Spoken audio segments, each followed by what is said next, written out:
Let's discuss the Bishop score. And you might be thinking, I don't even know what the Bishop score is or why we need to discuss it. So the Bishop score is a rating system that should be done before you're being induced. Now, what's interesting is failed induction, I want to put that in quotes, failed induction, because it feels awful to hear that, is the number one reason that first-time parents have a cesarean, that the induction did not produce the baby going through a vaginal birth.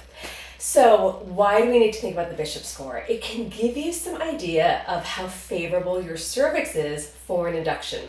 And it requires noticing what the cervix is doing. So we'll start with dilation. So dilation is the opening of the cervix. So your care provider, before doing induction, will check how dilated your cervix is. Here's my little knitted uterus. How dilated your cervix is.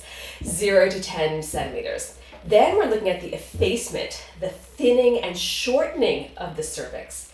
We're also looking at consistency. Now, a favorable cervix will feel more like your lip or your inner cheek, and an unfavorable cervix will feel more like the tip of your nose. It's kind of hard. We're also looking at where the cervix is. So is the cervix high and posterior facing back, or has it dropped and is more anterior facing forward? And then the last thing we're considering is where baby is in relation to the ischial spines, your baby's station.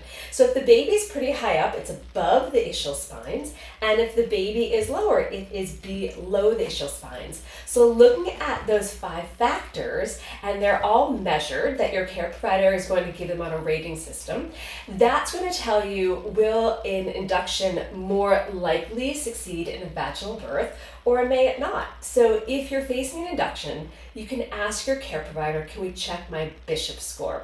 And then if your Bishop score is unfavorable, here are 3 questions to make sure that you ask. Am I okay, meaning the pregnant person? Is baby okay? Can we have more time? So if after checking your Bishop score, it doesn't look very favorable, see if you can have a little more time until your cervix is ready. All right, follow with more tips.